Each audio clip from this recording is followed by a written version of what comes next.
If you get sexual satisfaction outside of someone you call your partner, if you get sexual satisfaction, whether in real time or online, you are actually having an affair.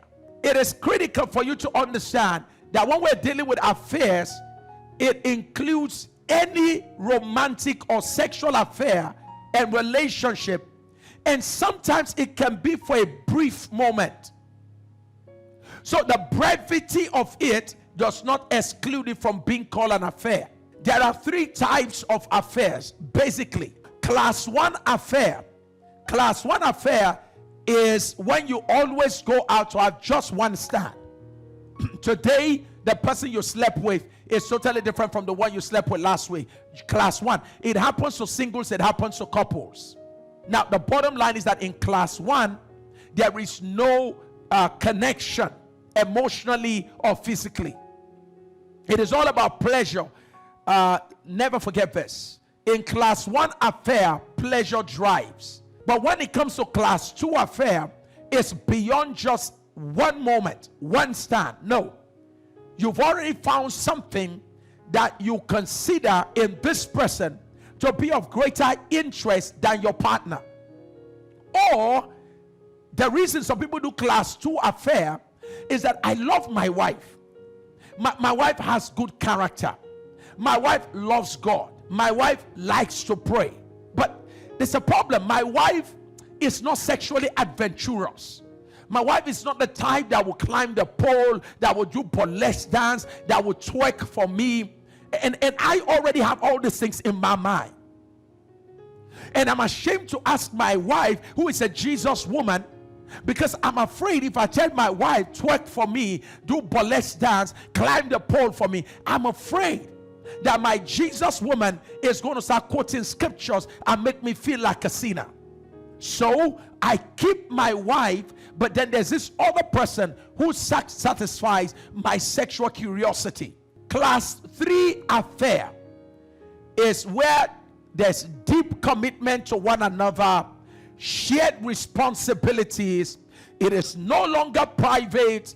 It is no longer secretive. It is public.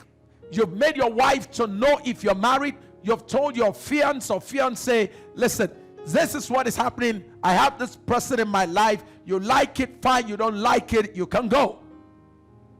At this level, at class 3, there is no more shame. There is no more secrecy. It is open.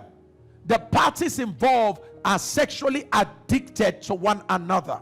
What are the causes of affairs? Number 1, it is called proximity. When you spend too much time with the opposite sex in an unguarded and unstructured way, your sexual resistance will begin to crumble. In different sectors of society, proximity increases affinity. Affinity increases affairs. Affairs increases infidelity. The second cause of affairs is called preference. The inability to bury preference is the reason why after you are married, you're still finding yourself having affairs. And nobody has ever told you that your preference is the driver of your affairs. There are men who have preference for women who are very educated. You like women who are Harvard trained, and unfortunately, your wife wasn't Harvard trained. Your wife's parents couldn't have even afforded it. So your wife is local trained. Your wife is a local breed. She went to, if you're in my country, your wife went to College of Education. Your wife went to State University. Your wife did not even go to an Ivy League university in your country. But you have preference for these women who are academics, you know. You have preference for women who are professors, you know, and stuff like that. Here's what I want to say. If you don't train your wife to become a professor, the preference for professors will drive you out of your marriage, drive you out of your relationship. The same thing with you as a woman. If you like wealth, you like money. And of course, I understand every woman likes money.